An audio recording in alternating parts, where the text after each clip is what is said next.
palestrante, tenho uma história profissional já que está chegando, desde que o primeiro dia de trabalho já está chegando em Bodas de Ouro, e eu tenho um caminho profissional como executivo e de empresa, tanto no Brasil como no exterior, e desde os anos 2000, do começo do século XXI, de uma forma mais independente, como coach, consultor, palestrante, mentor.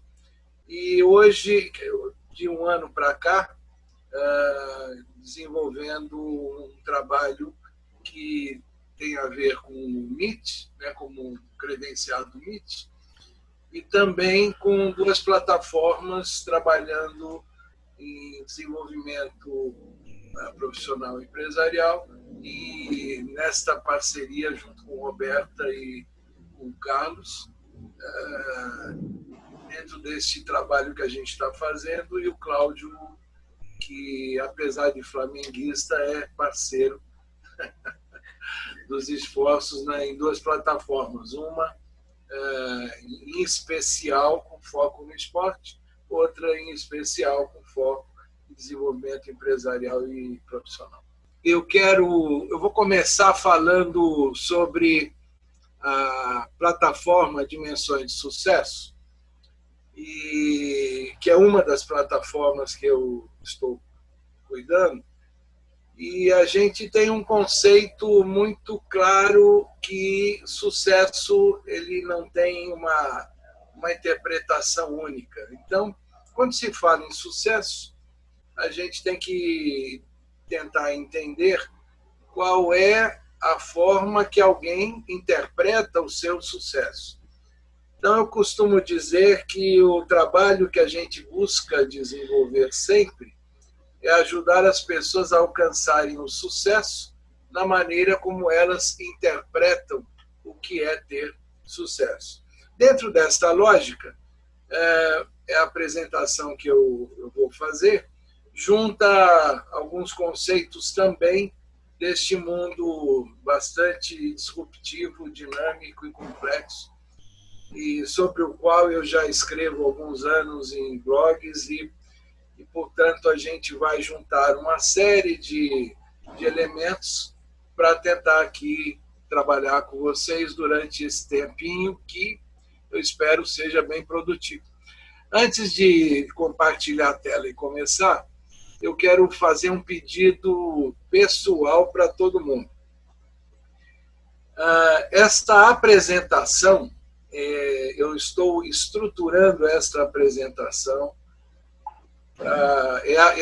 esta particularmente, a primeira versão dela, para uma negociação de palestra. Então, eu gostaria que todo mundo me fizesse uma crítica. Eu não quero elogios, não, eu só quero que cada um depois possa comentar de uma forma bastante objetiva como é que a gente poderia fazer esse trabalho de uma maneira ainda melhor. Então vamos lá, eu vou compartilhar a tela e vou ficar o tempo todo fora até o final, e eu gostaria aí que cada um, se precisar falar ou em algum instante, fique livre para abrir o microfone, aí eu saio e comento com vocês o que for necessário. Durante a apresentação, eu vou ter um vídeo. Durante a apresentação, eu vou ter um vídeo rápido, 2 minutos, e então é esperado que vocês ouçam o áudio do vídeo. Se tiver algum problema, por favor, também avise. Então, começando agora. Eu sou Mário Divo, como já falei, coordenando duas plataformas. Na plataforma Dimensões de Sucesso, a gente tem uma atividade vinculada ao desenvolvimento empresarial, e o MIT é o nosso carro-chefe ali. Nas duas plataformas, a gente trabalha com assessments, com perfil de pessoas, e aí a nossa relação bem mais forte, presente com a Lidera, do Carlos e da Roberta. Então, começando, o nosso título da palestra é o Desafio da Produtividade em um Mundo 4.0. Note que aí a gente está com dois conceitos. O desafio da produtividade em um mundo 4.0. E eu vou começar esse meu olhar, esta minha dimensão, pelo lado do mundo 4.0. Depois a gente vai falar da produtividade. Aqui a gente tem, como eu disse, dimensões em ambos os casos, na produtividade no mundo 4.0, algumas questões que a gente precisa pensar melhor. Só para lembrar, sem entrar em detalhe, quando se fala em revolução industrial, quando se fala em mundo 4.0, educação 4.0, indústria 4.0, na realidade a gente teve alguns momentos do tempo em que datas ficaram associadas a essa evolução, e as datas, obviamente, elas são muito mais convencionadas do que precisas, mas de 1760 a 1850, aqui a gente teve a primeira Revolução Industrial, a segunda ficou caracterizada num outro período, até a Segunda Guerra Mundial, o finzinho da Segunda Guerra, a terceira, de 1945 a 2000, e a quarta a gente tem de 2000 para cá. E como eu disse, eu não vou ficar detalhando aí o que é cada uma delas, mas eu só quero chamar a atenção de que esta tal de Revolução Industrial 4.0, muitos estudiosos associam com a virada do século. Neste grupo aqui, eu acho, pelo que eu pude ver, que todos nós nascemos já neste período da terceira Revolução Industrial, após 45. E alguns aqui, talvez... não, aqui no grupo acho que não vai ter ninguém com menos de 20 anos, mas a experiência da Revolução Industrial Mundo 4.0, a gente pode circunstanciar dentro desses últimos 20 anos. Continuando. Então, agora eu vou querer... a gente vai fazer isso como um treino e, ao mesmo tempo, para ter uma ideia, um perfil melhor deste grupo com o qual a gente está. Então, todo mundo abre no seu celular ou no tablet o Pool Everywhere. Você vai ter ali, para o login, o poolev.com, uma barra, e o nosso login é Mário Divo 244. Aí tanto faz ser maiúsculo ou minúsculo, Mário Divo 244. Todo mundo está com essa tela? Então, cada um, por favor, aperta aí a opção que mais identifica a sua geração. Continue, tá vendo? É naquela inicial mesmo.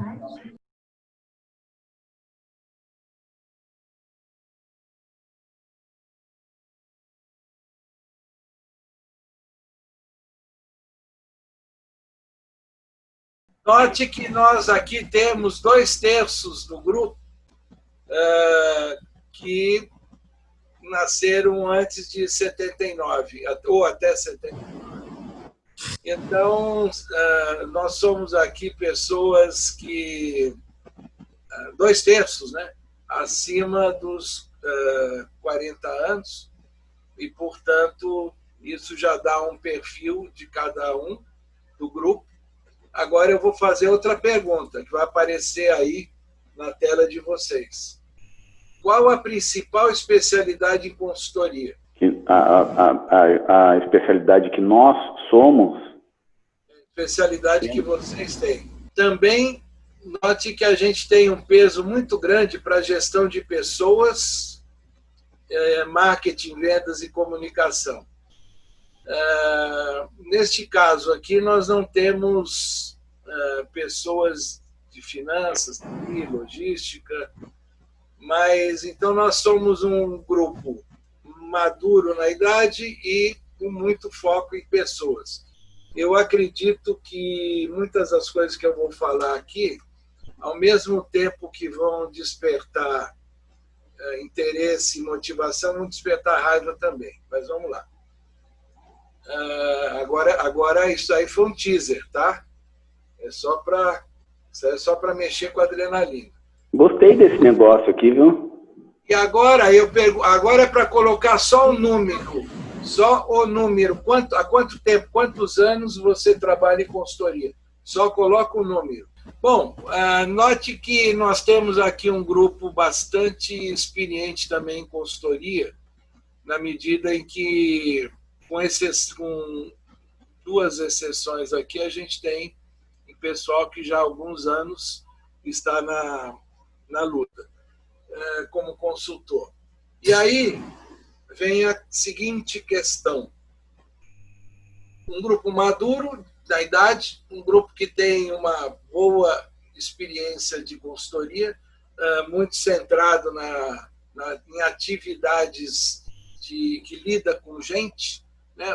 Quando a gente fala em marketing, quando a gente fala em comunicação, a gente, de alguma maneira, também está lidando com pessoas e relacionamento, né? E aí vem, então, uma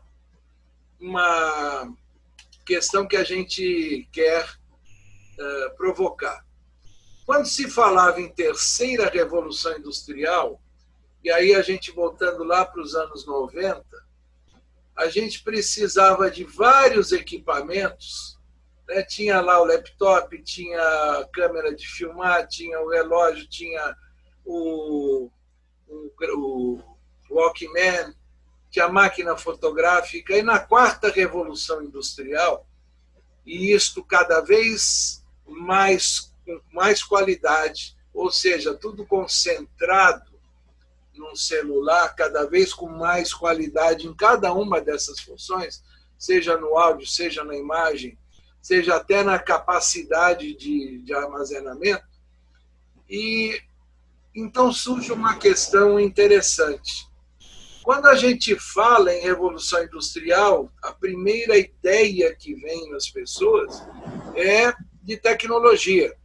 Quando se fala em revolução industrial, a coisa que mais cerca qualquer argumento é tecnologia. E aí a gente pergunta, mas e as pessoas onde ficam? A tecnologia vai comandar tudo, e onde entra o ser humano? Onde entram as pessoas? Onde entra a relação e a adequação entre a inovação tecnológica, este mundo disruptivo, complexo, dinâmico, e o desenvolvimento das pessoas? Quando se fala em revolução industrial, hoje, o gráfico que mais aparece, esse aqui, obviamente, ele está trazendo vários elementos, mas o gráfico que mais aparece é aquele que aponta a existência de uma disruptura na parte tecnológica, que envolve internet, envolve a impressão 3D, Big Data, computação na nuvem, ou seja, a robotização, por certo, simulações. E aí eu quero, dentro deste ambiente aqui, contar uma historinha para vocês. E a minha historinha, de certa maneira, para quem é de São José dos Campos, vai fazer sentido. Eu, quando trabalhava lá no meu passado, no final dos anos 70, eu fui uma das pessoas que implantou o primeiro e básico sistema eu não sei se eu chamo de informática, mas de processamento de dados, na refinaria do Vale do Paraíba. Eu pisei barro ali na refinaria. E no comecinho dos anos 80, quando a IBM lançou os primeiros terminais online conectados, né, à sede ao núcleo sede, né, de processamento da Petrobras no Rio e São Paulo, no treinamento dos usuários da refinaria e muitos engenheiros, muitas pessoas, o pessoal da época via aquele terminal e tinha medo de colocar o dedo. Até então, muitos deles, e quem é mais velho vai lembrar, quem não é, eu juro que ouviu falar, que na época se usava ainda cartão perfurado. E nesta mudança de tirar a pessoa de uma máquina de perfurar cartão para poder transmitir os dados para o processamento de sistemas fundamentais, como a tancagem de óleo e derivados, quando, naquele instante, as pessoas tinham um terminal, elas tinham mais medo do terminal de colocar o dedo numa tecla e fazer alguma besteira, coisa que ali no cartão ela estava vendo e tinha uma sensação de mais segurança. E demorou um tempinho para conseguir fazer com que essas pessoas ganhassem confiança, competência e pudessem desenvolver o trabalho. Anos depois, aquilo já era letra morta. Anos depois, a evolução da tecnologia, nesta evolução, as pessoas tinham que aprender um novo sistema, uma nova realidade. E eu posso dizer para vocês que talvez o problema individual, o choque individual, a insegurança de cada pessoa não era muito diferente a cada instante. Mas o aprendizado fazia com que ela se envolvesse com aquela evolução. Mas a evolução tecnológica está sendo tão grande que eu vou usar o caso SAP aqui como um exemplo. Hoje em dia, uma empresa, eu não sei se vocês têm noção, o SAP é um sistema de gestão empresarial, normalmente aplicado em empresas de grande porte. O programa SAP, ele tem bilhões, não são milhões, não, bilhões de linhas de código. E os programas mais modernos da SAP já vêm com um robô embutido. Só que esse robô, quando ele começa a operar, ele é que nem um cachorrinho que alguém precisa ensinar. Tem que chegar lá para o robô e dar alguns parâmetros, e esse robô vai executar lá as atividades, vai gerar algumas diferenças, alguns erros, e o usuário treinado tem que ir lá e fazer outros ajustes, até que depois de algum tempo, aquele robô, aquele cachorrinho, entre aspas, né, metaforicamente, ele está preparado e o sistema roda com um nível de assertividade bem maior.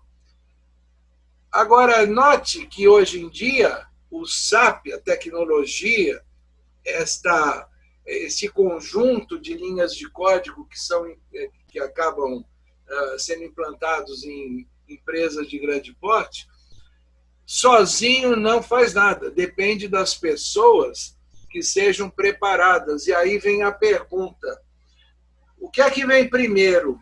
É a implantação da tecnologia ou a preparação das pessoas? Será que dá para a gente trabalhar concomitantemente com a tecnologia nova e cada vez mais avançada, cada vez mais desafiadora? E o desenvolvimento das pessoas, e aí eu não quero generalizar no mundo, eu quero falar de Brasil, e quando eu falo de Brasil, eu quero falar de diferenças regionais que nós temos. Nós conseguimos ou não conseguimos caminhar com a tecnologia da 4ª Revolução Industrial, ao mesmo tempo que com a educação, o preparo e a capacitação das pessoas.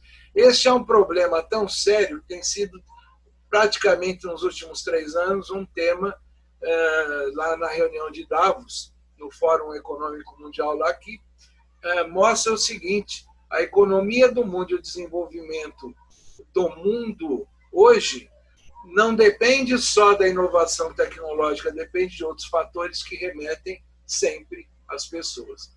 E aí eu quero agora, então, fazer um desafio para vocês. Eu estou falando aqui em 4ª Revolução Industrial. Eu já disse que os estudiosos apontam o início dessa revolução na virada do século. Então, eu vou fazer esta pergunta aqui para vocês. Se você imaginar, neste período de 4ª Revolução Industrial, vamos pensar nos últimos 10 anos. Os últimos 10 anos. Qual é o fato mais impactante para a sua vida enquanto consultor profissional? Ou seja, nós pudemos ver que a grande parte do grupo tem experiência profissional dentro destes 20 anos de quarta revolução industrial. Aí vem alguns, não como consultores, mas como executivos e com outros tipos de atividade. Então, esta mudança tecnológica, esta revolução industrial que é sempre associada com aquele conjunto de inovações tecnológicas, aí eu pergunto, para você, nos últimos 10 anos, qual o fato mais impactante de que você se lembra por conta desta questão de desenvolvimento tecnológico? Enquanto alguns estão escrevendo, eu vou comentar aqui, olha, qual o maior impacto profissional nos últimos 10 anos? Né? Usar novas tecnologias. A chegada do e-mail. Eu estou entendendo que a chegada do e-mail é o e-mail se tornar mais presente. Sistemas integrados de smartphone. O uso intensivo da internet em videoconferência e treinamento. O uso da nuvem PA. Esse PA eu não entendi. Deve ter sido coisa de corretor. Internet. Percebam que, quando a gente fala assim, qual o maior impacto profissional, a gente percebe que algumas coisas elas são tecnologia pura, provavelmente o impacto profissional foi, como alguém até disse, aprender a usar as tecnologias, como aprender a usar, tirar proveito da tecnologia, mas, em qualquer um dos casos, isso significou um processo de aprendizado, um processo de adaptação. Nenhuma tecnologia ela gera o impacto se ela não é, de alguma maneira, incorporada ao seu cotidiano. E para ser incorporada ao cotidiano, para fazer sentido na sua vida, essa tecnologia deve ser, de alguma maneira, conhecida, aprendida e aplicada. E aí eu vou, então, fazer uma outra pergunta. Vocês responderam este tipo de impacto profissional. Aí eu pergunto, pense nos problemas que você enfrentou, cada um escreveu algo. Pense nos problemas que este algo representou para você, como eles foram superados, ou seja, quem colocou smartphone, aquilo foi impactante, que tipo de problema aquilo gerou, que tipo de demanda aquilo gerou, como foi superado, e no final, para cada uma daquelas coisas, que mudança positiva gerou em você enquanto consultor, que mudança positiva você teve a partir do momento em que um problema apareceu, uma novidade tecnológica impactante, que você precisou superar, e certamente que mudança você teve. De novo, vamos respondendo.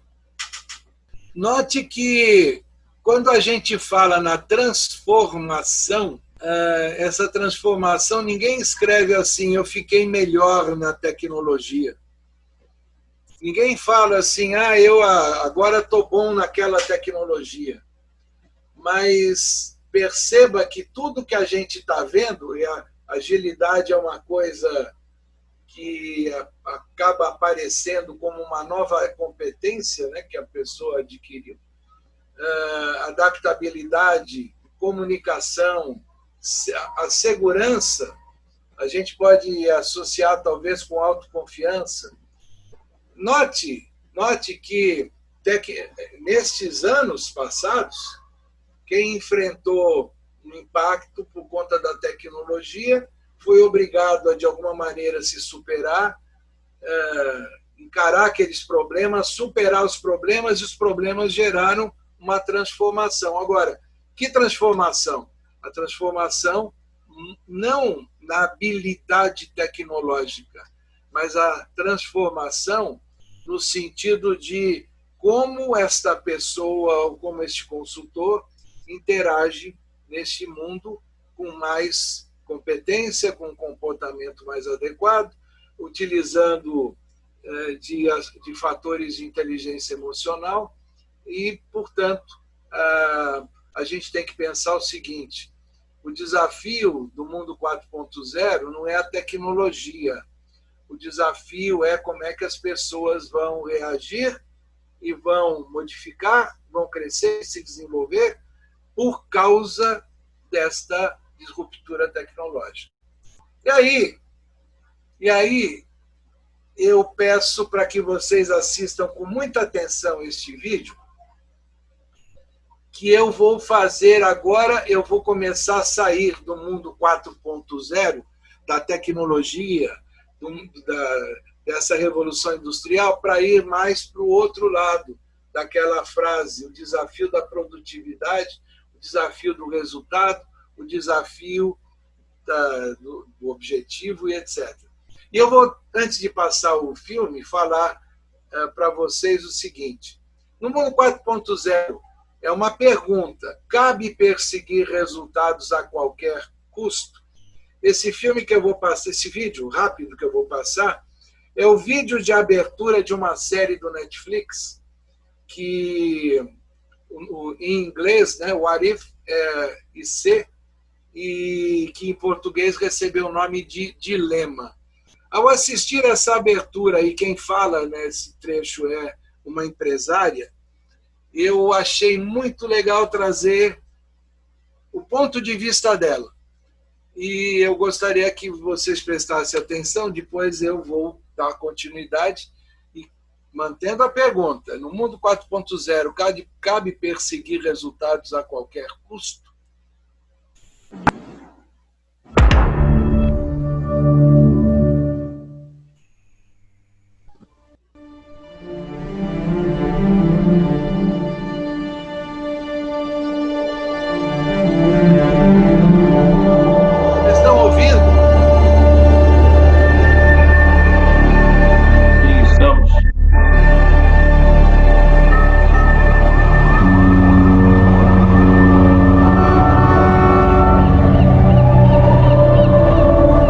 Everything happens for a reason. Think about that for a moment. All your efforts, personal, professional, carnal, utter and absolute slaves to some cosmically predetermined set of outcomes, as if we have no say in, let alone culpability for, the defining moments in our lives. If you want a life of purpose, begin by inverting the notion that everything happens for a reason. Redefine it. Not as some future explanation for terrible tragedy or glorious achievement, but as validation for the deliberate choices that lead us to these critical junctures in the first place. Assert authority over chance, fate, and destiny, because everything does happen for a reason. And that reason is you. To attain elite success, you must be willing to make the hard choices, do the unpleasant things, risk your most valuable assets, and do away with the shackles designed by society to limit us: love, marriage, children, and above all, the uninvited imposition of lesser people's moral agendas, because nothing worthwhile is ever achieved without sacrifice. And true greatness only comes to those willing to pursue it at any cost.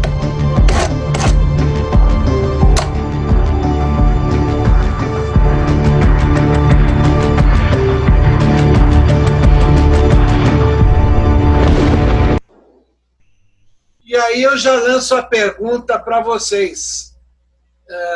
O vídeo mostra a realidade atual na vida de seus clientes e empreendedores, considerando que a gente aqui está falando com consultores, mas aqueles que ainda, digamos, não são consultores, né, de alguma maneira lidam com o mercado, trabalham em empresa, lidam com pessoas. A pergunta é: esse vídeo retrata a realidade atual na vida dos empreendedores, dos executivos?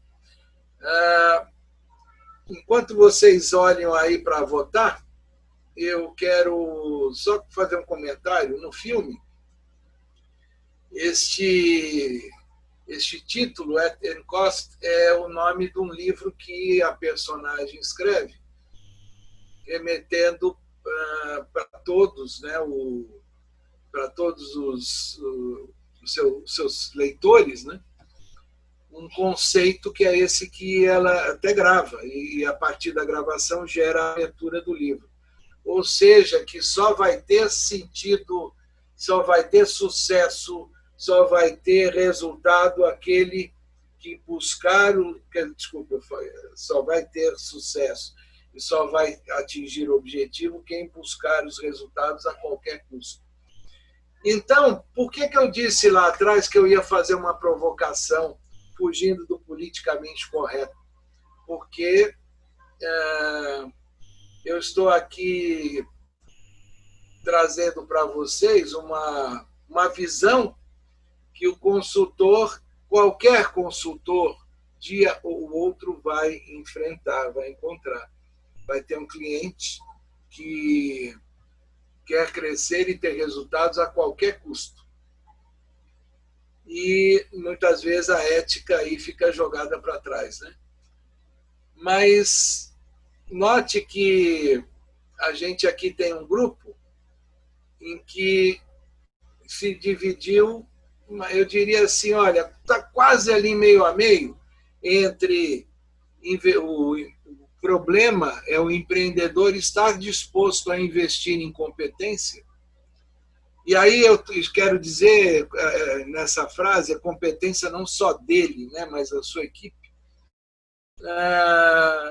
A gente tem ali o outro, que o consultor deve convencer o cliente a ter ética antes de resultados.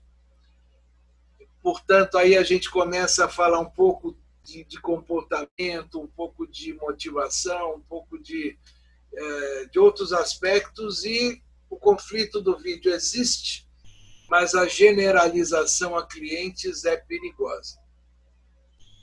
Então, a gente chega à seguinte conclusão. Felizmente, a gente vai encontrar clientes que têm uma outra forma de ver a vida, mas a gente encontra muitos clientes que querem do consultor um resultado a qualquer custo. E aí o consultor tem que se posicionar perante uma demanda que muitas vezes vai fazer com que ele, se ele topar, ele viva um conflito. O Rafael Osório, eu vou pedir um minutinho só para não perder o ritmo, e daqui a pouco eu te passo a palavra, tá ok? Bom, o Rafael, vamos lá, vai, pode falar antes de eu continuar.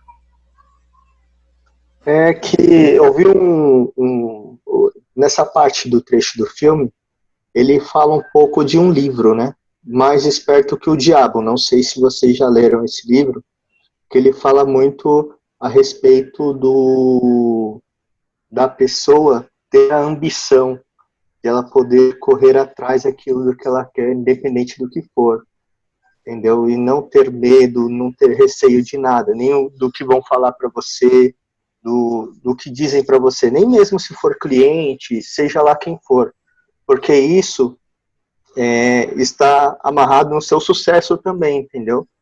Não sei se foi isso bem que eu entendi em relação a esse trecho do filme, mas a primeira coisa que me veio foi em relação a esse livro, né?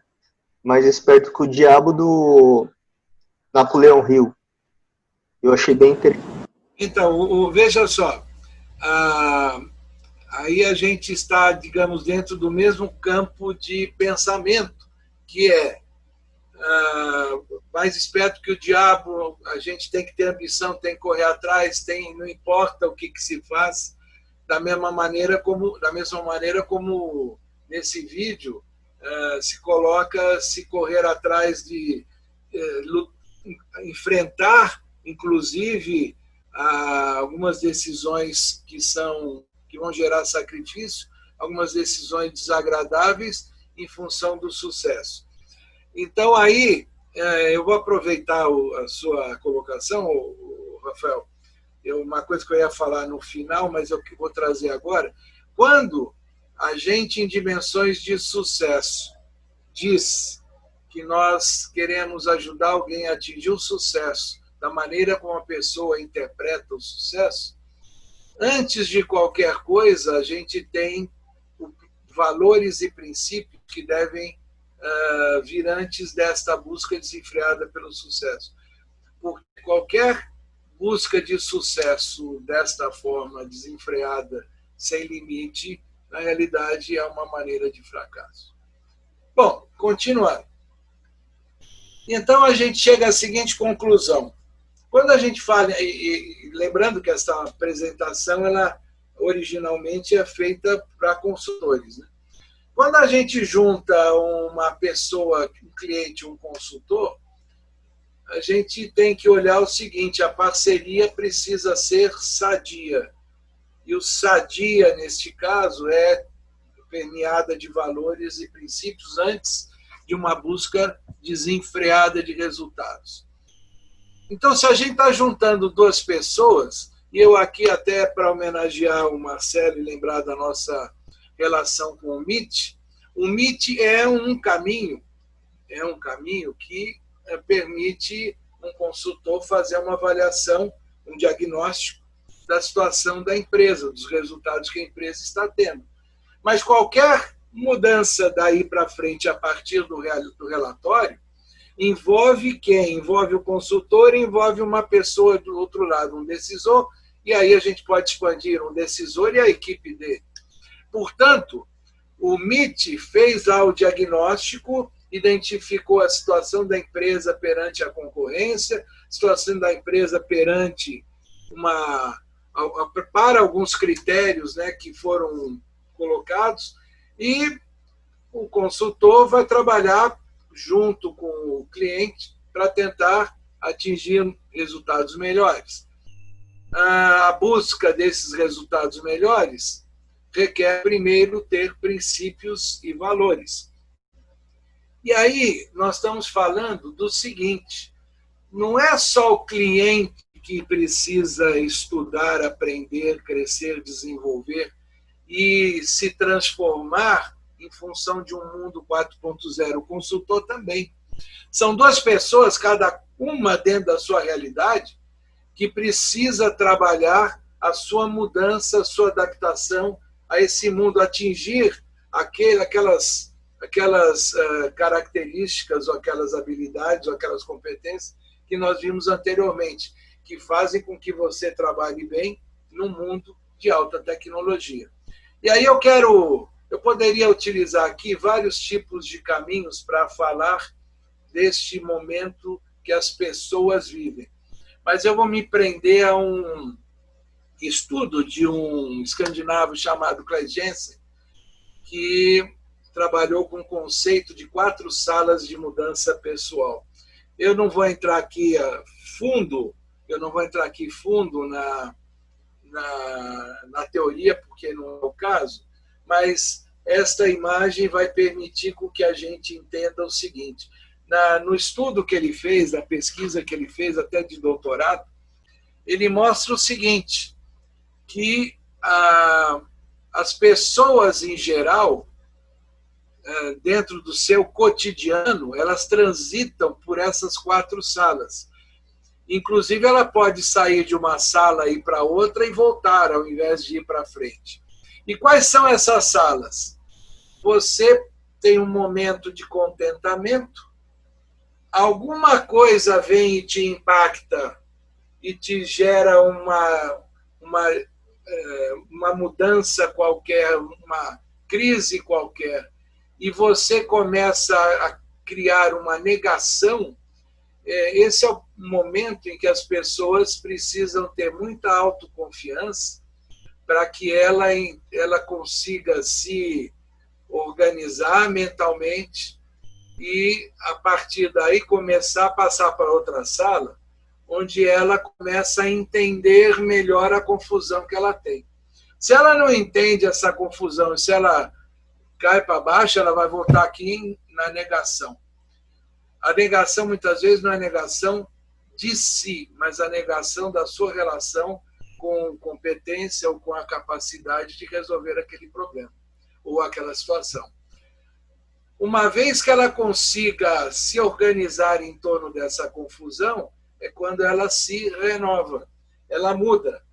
Ela muda porque ela gera aquilo que vocês lá atrás vivenciaram e chamaram de adaptabilidade. Vocês, adequação, adaptabilidade, seja qual for a palavra, ela mostra o seguinte: eu passo por uma transição e eu tenho que me renovar para este novo momento de impacto. E, obviamente, cair numa zona de relativo conforto. Conforto nunca é total, porque o mundo sempre está gerando desafios, problemas e também oportunidades, é claro. Agora, note, eu quero que vejam bem o seguinte: você não precisa passar pela negação e pela confusão, segundo o estudo de Jansen, você não precisa passar por isso para se renovar. Se você tiver o espírito, a mente pronta para entender que você tem que sempre estar olhando o que está à sua volta e identificando o momento que você precisa procurar se renovar, é onde você consegue ficar mais aqui nesses dois aposentos, entre aspas, nessas duas salas superiores.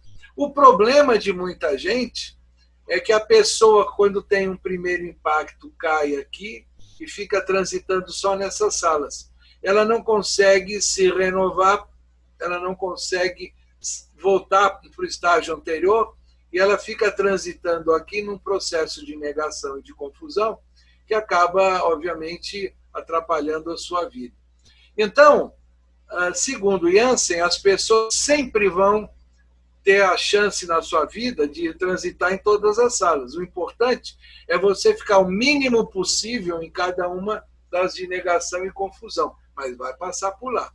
E aí eu quero fazer um desafio para cada um.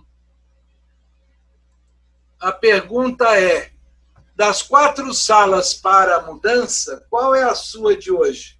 Eu tenho aqui mais da metade do pessoal em momento de renovação. E isso faz muito sentido quando a gente perguntou lá atrás, né, nos últimos 10 anos, o que impactou e que mudança cada um está sentindo. As pessoas estão no momento de renovação. Agora, ninguém se renova só querendo, né? As pessoas, para se renovarem, dentro de uma visão bastante objetiva, elas têm que investir nesse processo de renovação. E aí a gente vai falar agora o seguinte: juntou o consultor, juntou com o cliente para falar de produtividade.